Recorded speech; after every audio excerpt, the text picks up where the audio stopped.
Okay. Om Sthapakaya cha dharmasya sarvadharma swarupine avatar varishtaya Ramakrishna te namaha. Kata Upanishad,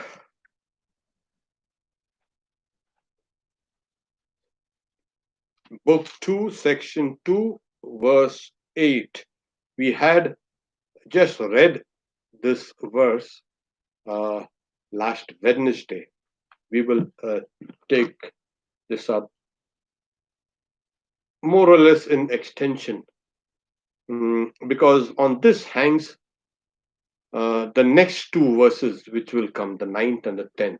So this has to be understood clearly. That Purusha, that is that reality, indeed, who keeps awake and goes on creating desirable things even when the senses fall asleep, that is pure, and that is Brahman, and that is called immortal. All the worlds are fixed on that. None can transcend that. This indeed is that. That is the reality. This indeed, etad vaitad. This indeed is that. I'll read the Sanskrit. Ya esha shupteshu jagarati kamam kamam purusho nirnimana Tadeva Shukram Tad Brahma Tadevamritamuchyate Tasmin Lokashrita Sarve Tadunatyeti Kaschana Etadvaita.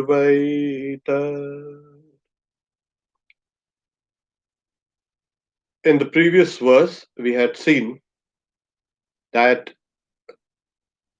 rebirth was spoken of as uh,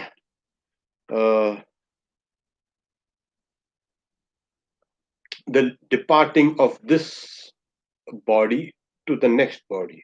And what do we carry? It's like you go, suppose, for a summer vacation or a summer camp. Well, you got to be equipped with something. You're going to visit somebody. You equip yourself for that visit. You're going to go to another place, another body. You've got to equip yourself. And what is that equipment? What we do is carry all our karma and all our knowledge, what we've acquired in this body, all these experiences that we've had, these go as equipment in order to equip ourselves to unfold our identity in the next body. Some souls enter the womb for acquiring bodies, and others follow the motionless in accordance with their work and in conformity with their knowledge. That was the seventh verse. It also means two things. One is the transmigration of the rebirth proves that the soul is separate from you, from the body. That is, you identified with the body and mind, etc. The soul is actually separate from this. So, this is the first lesson we get. If there is a rebirth, people say, what goes out? What do you mean goes out? Well, the soul leaves and goes out. And what about my body? This was your identification, false identification. So the real you are always separate from your body and mind, and of course your senses and everything. Everything. This this is so. Why body? Well, everybody talks about heaven. You don't go with your body to heaven. You go with your soul to heaven. Yeah, yes. Oh, yes. If the objection leveled against getting into another body does a soul transit from one place to another? Every religion speaks about transition. When you give up this body, you go to some other place. It means that the soul is separate from what you think is you, the body. The body. Yeah. You've got to leave your body here. As simple as that. Then there are also subtler, higher worlds. Other worlds which are very subtle. Oh, yeah. Here. It's all here. So we are not able to kind of acquire them with a present state of knowledge because our present state of knowledge has tied down us to this world, the gross world. Our experiences, our knowledge, our meditation, our karma is gross. And that's why we have to live in a gross world. If your meditation, your karma, your knowledge is subtle, you will experience those subtle worlds. Okay. Now, after speaking in the eighth verse, this truth, this ninth verse says that Purusha. What is Purusha? Purusha is Puri Shayana iti Purusha. That is that reality which lies down, as it were, in this body, that fills the body. That which is the reality everywhere. It's called that's the same as the Atman. Now this is saying that Purusha indeed, who keeps awake. What is this keeps awake? And goes on creating desirable things, even when the senses fall asleep. What is this? It's awake. Yes. Does God sleep?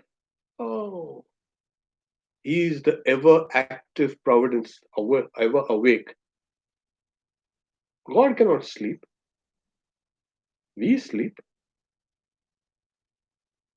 And that's the difference.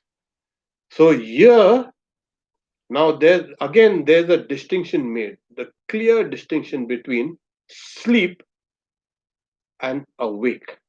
There's something that stays awake and something else which sleeps. Now, what is that which keeps awake? That reality, that Purusha. You got it?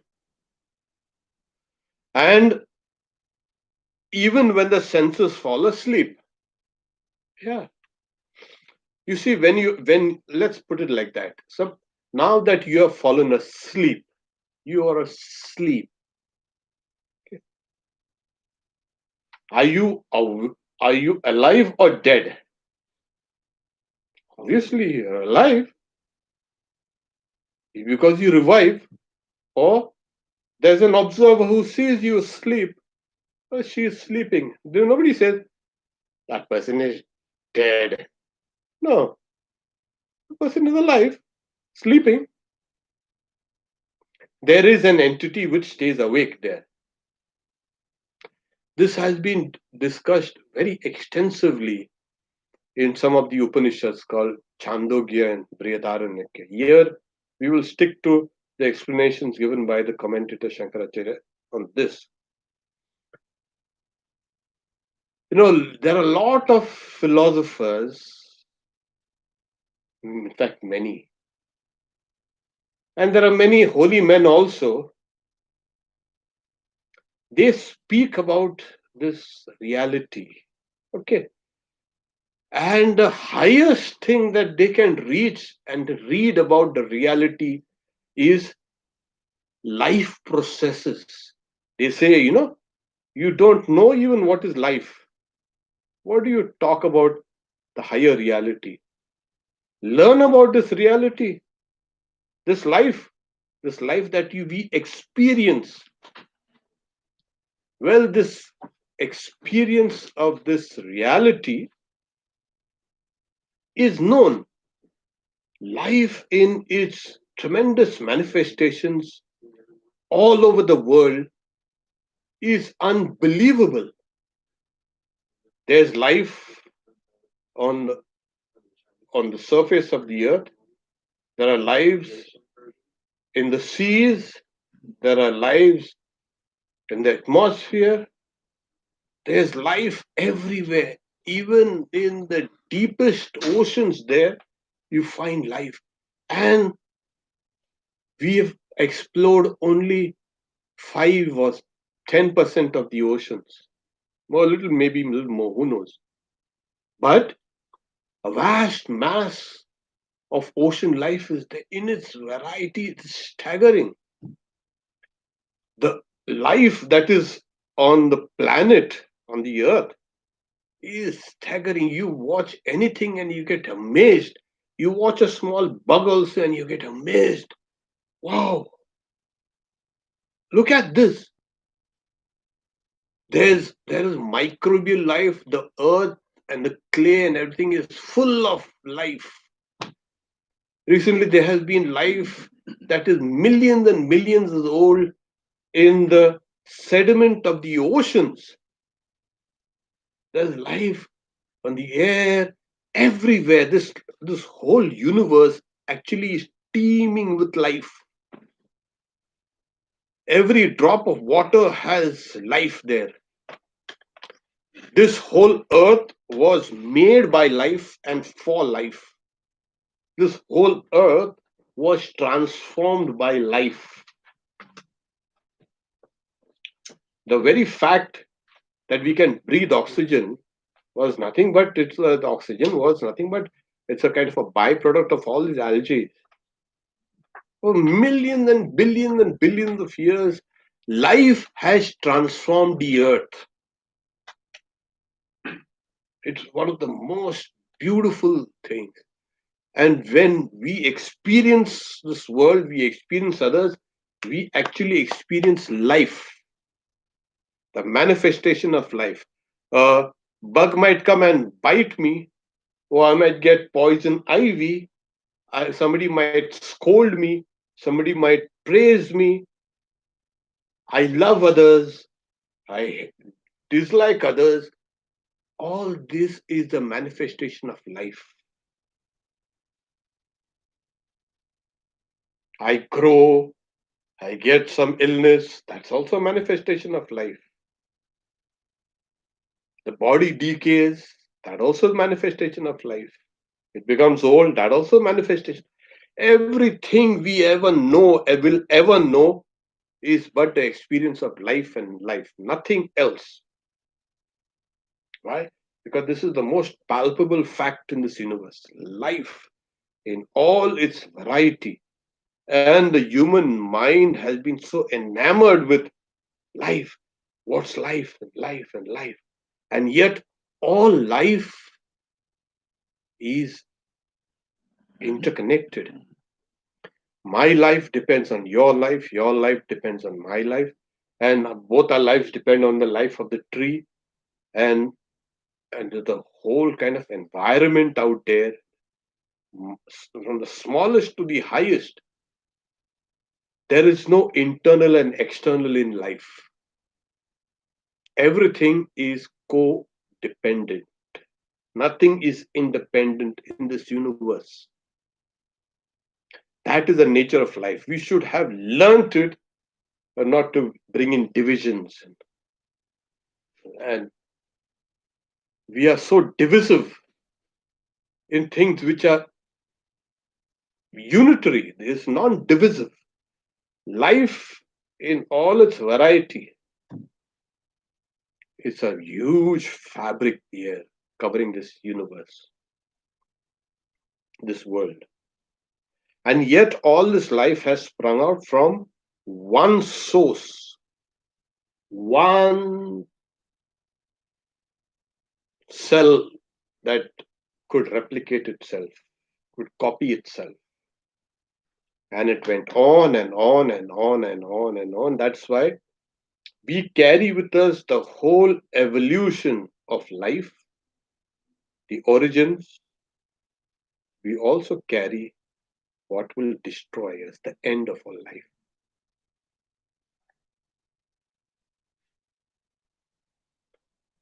Individual life. Hmm. So here we are. This is a beautiful. So this say, and what is the nature of this life? So many philosophers, they come up to this reading of this reality. It is life. You are the life of my life. I can't live without you. A boy will tell a girl will tell a boy. I can't live without you. Really? What kind of lies are these? Can live. Then they find out the truth. You can live. So, whether in the East or West, many of them have come up to understand life like that. And you know what? In many cultures, everything, because they could not understand this scientifically, they understood it in a terms of mythology, mythological terms. What?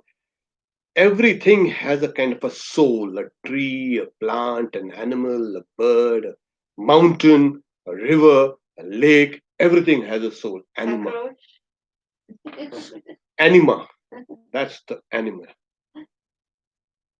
That's animus. That which animates. Well, we don't need another kind of animating thing. Life itself is an animating entity. Now that they know properly, okay, fine, this is life in its variety. And that's why we try to seek life always outside.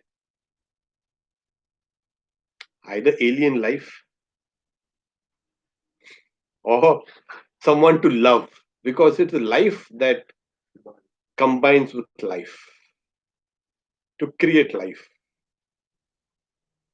See, if a person is alone, see what happens. Always alone. Suppose a person is in solitary confinement, see what happens to that guy. That life will stop manifesting. It will get duller and duller and somehow kind of tenuously hang on. But the moment another life comes in its ambit, there's a spark, there's a kind of interaction. So life always thrives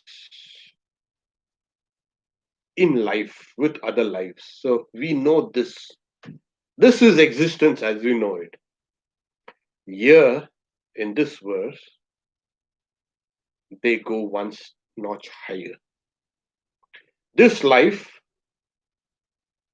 also experiences sleep, obviously. Like we just started. The person says, okay, what happened to Asim? Asim is sleeping. Nobody says, Asim isn't there. He's there. You can see it. He's breathing. Yes. You smile when you have a nice dream. You smile, and at that time, there's a rapid eye movement. Eyes also running about here and there. So, what about all these big things about life and the life and life and life? The guy is sleeping.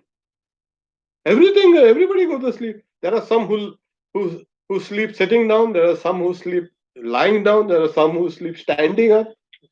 Horses, yeah, one up. In India, you'll get a lot of. You travel long and the bus is crowded, the train is crowded. You hold on to that strap and you've fallen asleep. Or it's so much crowded inside, So you don't need to even hold. You're held up by other guys, like you're packed like sardines, and you just let go. Especially in the warm weather, everything is nice, and the bus or the train is kind of undulating, kind of movement, and that also like rocking you to sleep.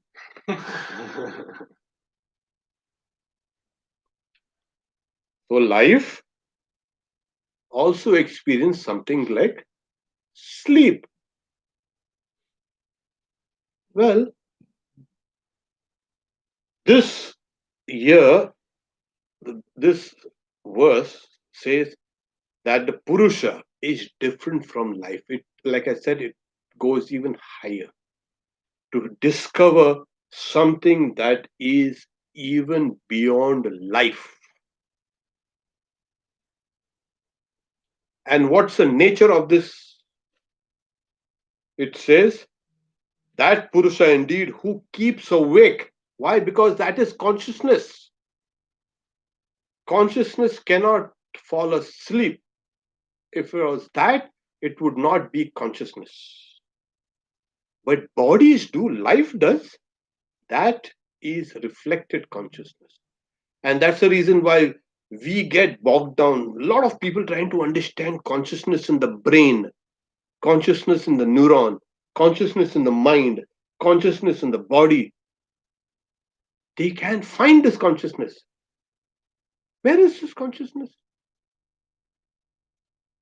And they're getting perplexed. They're running around in circles. You cannot find consciousness there. Yet, it is something that keeps this body alive. Well, what's that? Now, here, this it keeps awake means that Purusha is a mass of consciousness and goes upon creating desirable things. Why? You see, the Purusha, yeah. Yeah, it creates the desirable thing. This world is a beautiful place. We've made it ugly, actually. It's a really beautiful place. Life and everything is kind of beautiful. Beautiful. What he's trying to say is everything starts on the very subtle level. If you want to design a house, where do you start? You don't go to that Home Depot first. Okay, I want some bricks, I want some stone, I want some cement, I want some wood, I want some nail. I say, what? What are you going to do? I'm going to build a house. Well, that won't do. You'll have to have a plan. You'll have to have a kind of concrete kind of something, even if it's a mental, but it starts with the mind.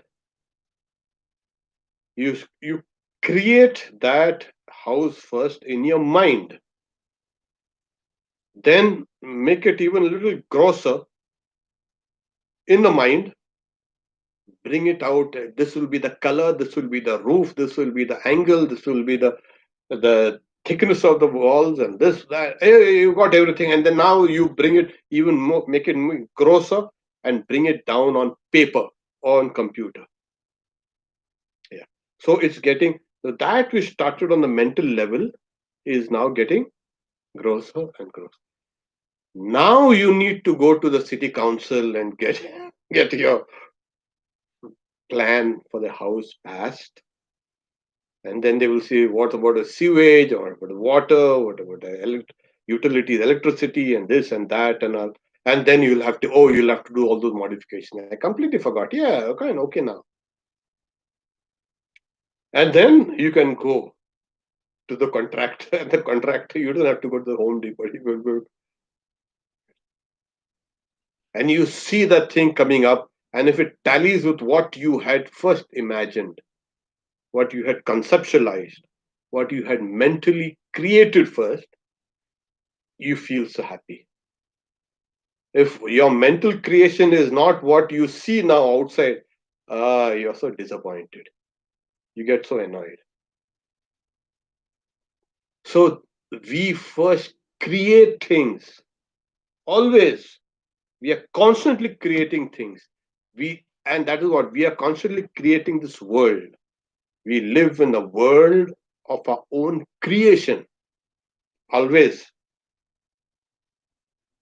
The external world does not conform to this.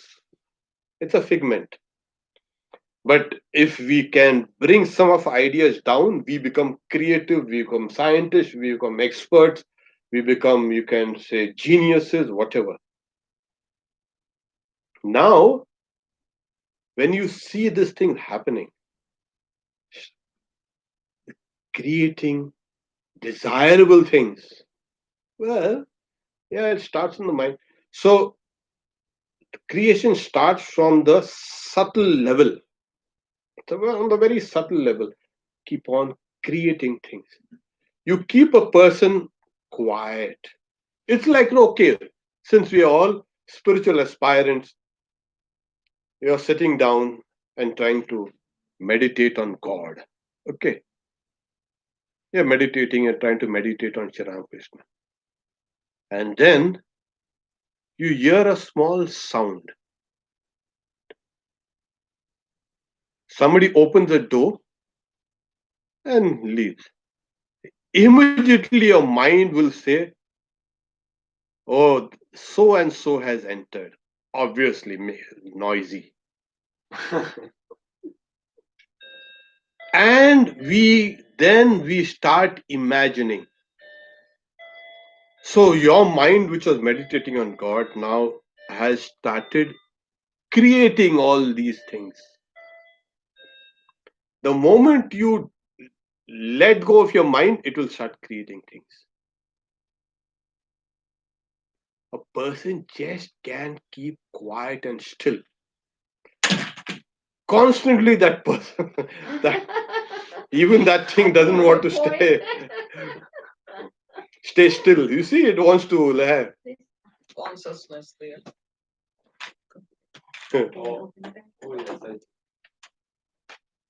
This is how the one becomes the many. It is something that is there starting with something, and then it keeps on growing and growing and growing. And this is our own net, our own trap. We get trapped in it, in our own creation.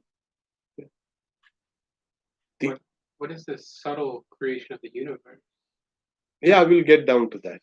Because until and unless you don't know how you are the cause of this creation of your own world, you will not understand that Hiranyagarbha, who is the being identified with the subtle world, how it creates this universe. So it also keeps on, from one, it keeps on creating two and three and four and five.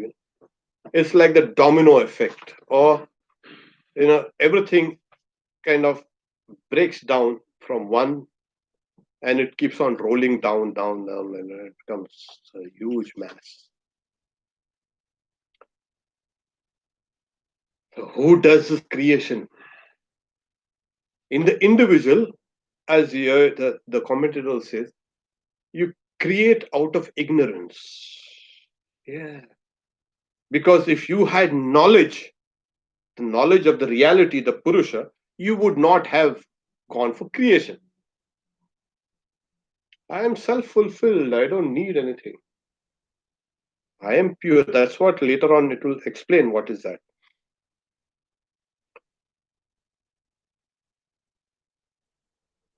So the Purusha keeps awake because it is mass of consciousness.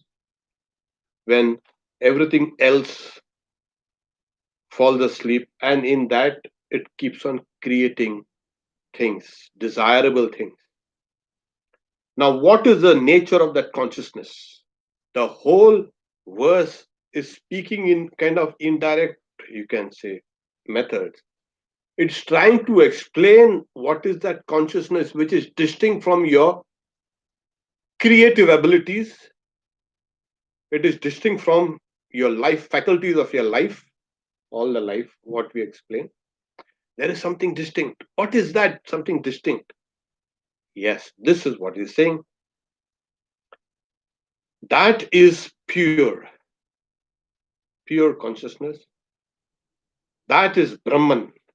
So now, this Brahman, yes, the Atman is Brahman. So it is not only giving you the nature of this reality which is there inside us, limited to my sense of self or my sense of creation or my life, but it is taking you straight to it is a not only a mass of consciousness, it is consciousness itself which is pure, and it is Brahman. It is all pervading, and that is called immortal. There is no death there. There is the death for the body, and there is a death, ultimate death for the mind also. It's called manonasha. The mind dies. That is pure. That is Brahman. That is immortal. Well, we can understand this. Okay. Now, suddenly, the rishi goes even a step higher. Now we've explained what's the nature of this consciousness, which is distinct from all other layers of existence that we have. Now, what is that? Now he says, and this is what's the speciality of the Upanishad. He says, all the worlds are fixed on that. All the worlds, everything that is known in these subtle worlds, Bhur, Bhuva, Swaha, Maha, Jana, Tapa, Satya, or the various subtle worlds. There are various beings, worlds in the sense there are, you cannot have a house, you build this house, and then you say it is meant for no one. Then you say, why did you build this house then, if it is meant for no one? It has to be for someone. We generally we say it's this house is built for God, or this house is built for so and so. Okay, then we can understand that. You cannot have a subtle world without it being inhabited by subtle entities. Big. There are so many kinnaras and yakshas and gandharvas and manusha gandharvas and deva gandharvas, n number of subtle and subtle and subtle beings. Then we have the ancestors, manis, there's the pitris, as they call. Then we have the higher, you can say, the gods. That then in the gods, there's the different classification of gods. Karma Devata, Ajana Jana Devata, all these various, right up to the highest to Brahma, that is Hiranyagarbha. From this world is a spiritual world, and this spiritual world is crowded. Yeah, it's pretty crowded. You see, the life here on this earth is pretty crowded, Now we are about 8 billion. Can you imagine human beings itself? Take the population of bees or ants and all. They outnumber us. And they outweigh us also. Ants. Imagine. And this everything is kind of full of life here. Why shouldn't all those subtle realms also be full of subtle life? There is, of course, quite a crowded place. You'll have to. You need directions. Where do you want to end up? This place, that place. No, I don't want this place. Be careful where you. But that will depend on, like the previous verse said, according to your knowledge and according to your karma, according to your experiences. So you have all these various worlds. Even if you take these worlds from the virus, the COVID-19, beautiful coronaviruses, can't even see it, and we think it is non-existent. And people have been uh, dying for that uh, because of that. I imagine we can see it; it's not there. Well, that's what killed you. Sorry. So all those subtle worlds, I can see it; they are not there. Well. So uh, vision is very limited. So, so all these worlds are held on what? On that. All the worlds are fixed on that. On what? On the Purusha. That's that constant consciousness. And nothing can transfer. But then he's saying, who's the Purusha of the Purusha? Like, who's the father of the father? Oh, we call him the grandfather. And who's the father of that grandfather? You call him the great, great, great grandfather, grandfather, great, grand, great. Keep on going and going on. And then your noble lineage will go down to these hominids. Oh, that was my great, great, great, great, great ancestor. Yes, hominid. And then you go down and oh, here we are.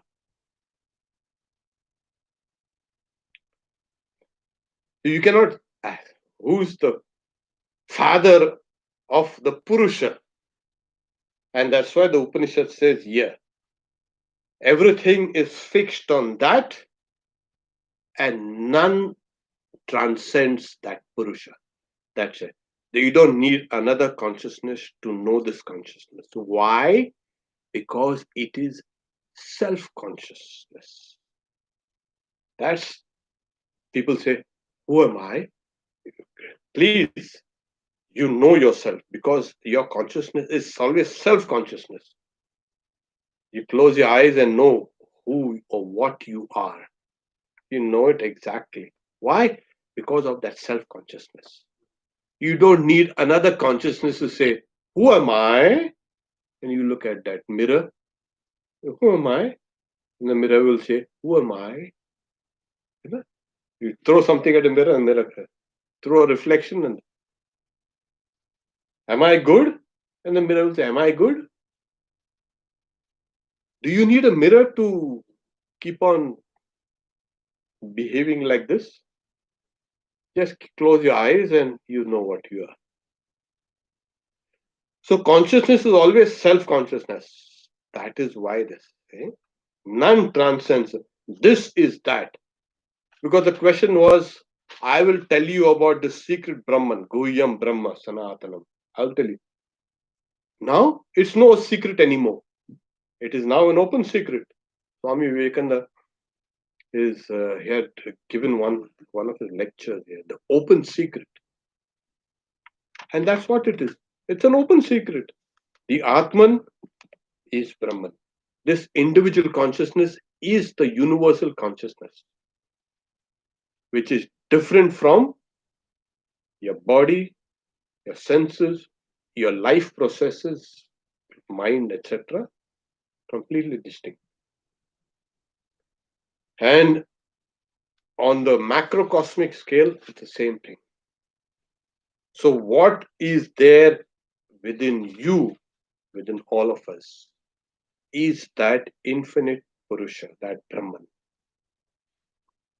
Nothing is higher than that. You don't have to say, well, we have your God is smaller than my God, and my God is bigger than that God. Please, there's only one God. There is no bigger God and smaller God. We have made all that fights and distinctions and all that nonsense. Now we take the next ninth. Ah, no, this was important because, like the last verse, that last verse, that also, because the next two verses are kind of will be easy. Hmm. I'll read them and then we can say, just as fire, though one, having entered the world, assumes separate forms in respect of different shapes. Similarly, that one self inside all beings, though one, assumes a form in respect of each shape, and yet it is outside. So the illustration of fire is given. Where's fire? You rub this, then you'll get fire. Rub that, you will get a heat. Rub that, you'll get light. Really? Yeah. But where is it hidden? It's hidden everywhere. Yeah. So it is one thing that has entered into all beings and all things and taken that shape. Like water has got no shape, but it will take the shape of the lake and the river and the glass of water, etc. Another illustration given is as air, though one, having entered into this world, assumes separate forms in respect of different shapes. Similarly, the self inside all beings, though one, assumes a form in respect of each shape, and yet it is outside. So it is not just limited by the very forms, it is inside, it is outside. These are the two classical examples of Vedanta. Like one, as if, suppose fire, like a kind of a big bolt of fire or kind of a stream of fire enters into the earth and takes the form of the earth. Where is the fire? Well, don't you know? Yeah, just beneath our feet is that hot molten core, the ball of iron. Yeah, where is that? Where? It's so cool. It's so cool today. It's cold. You don't know. There's a big fire there burning inside. And everything started off with a big fireball. Boom. Big bang. And that bang is now in every kind of wimp also. Whimper. It's in every material, every object, every atom has got remnants of that original, you can say, material. So as fire and another illustration is air, though it is one. When it enters into this, it becomes conditioned by these forms, and yet it is outside. So there's air here, there's air outside in that, uh, uh, you can say, temple. There's air in the garden, there's air in space everywhere. So how many types of air are there? No, there's only one type. So is this air different from that? No, it's just one. We know it.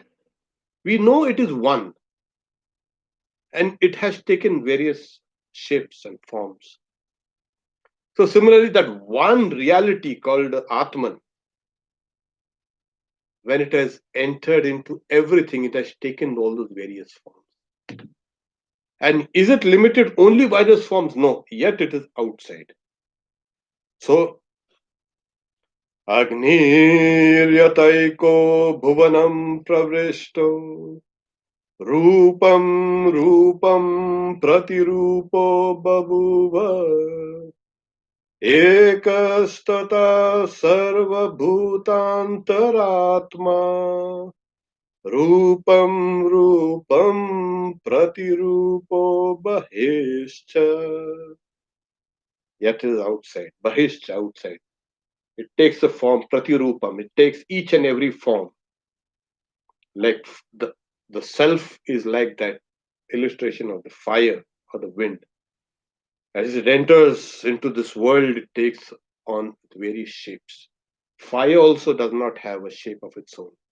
You put a piece of wood and it will burn. And the log is burning. It has taken the form of the log. So everywhere things are there. You see, the earth also actually does not have a form, does not have a shape. It has taken this shape due to kind of gravity or whatever, pulling at it, pushing at it, and circling around it. Space also has no form. Fires, what air and water, earth and space, they have no forms actually.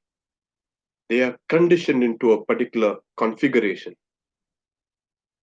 Similarly, this Atman also is like that. It has no form. Don't say my Atman only. Please, there's that one Atman that has taken various configurations. And yet it is outside, yet it transcends it. It is not only Saguna, it is also Nirguna, that is without qualities. So if you destroy all the forms and names and everything, will that Atman be destroyed? No, it transcends it. And only a minute portion of this, you can say, Atman has become this world and living beings. Just a minute. Like this whole universe has got only 5% or 4% what is visible matter. And the rest of this universe is invisible to us. But yet it is interacting. The dark matter and dark energy, whatever these guys are talking about, is constantly interacting, and the whole of this universe is just a small part of the entirety. We don't even know how many trillions and zillions and quadrillions and zillions are there. Universes are there, and how space is expanding, how everything is working, nobody knows. So we are here in the small kind of earth here in the small galaxy, and we think that we are everything. Imagine, this place is mine. What are you talking about? Are you gone mad? Once you understand the nature of the reality, you're not going to go for the figs. That's a small fig. I don't care a fig for that. You become free. You become free from those imagination. You become free from the idea of possessing this is mine, this is mine, that is mine, this is mine. The body is mine. Where did you get all the idea from? That Atman has come and filled all forms and names and everything. It's just one. The earth looks very solid. Put a little water in it, for it will run down, take this house also and go down. Yeah. You have these landslides, huge, massive mountains. Suddenly, they will kill half the mountain, runs down, wants to go some other place. He wants to go. So what happened? Why do you think there's this kind of solid looking nature? Everything is kind of fixed and solid and stuff and this and that. So this earth and also everything in it has got a reality there. And that reality is the Atman. So these illustrations are given earth, fire and air to show that it is one air that is configured into the many, yet it transcends.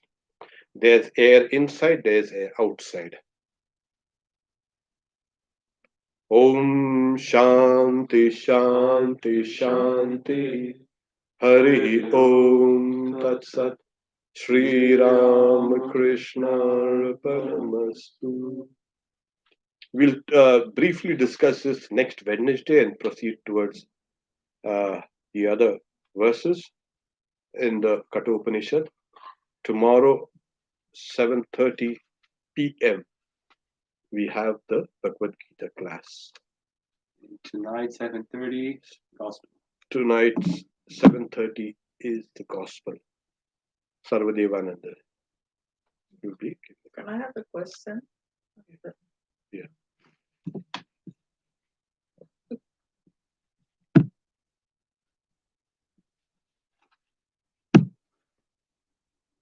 Hey. Oh, wow.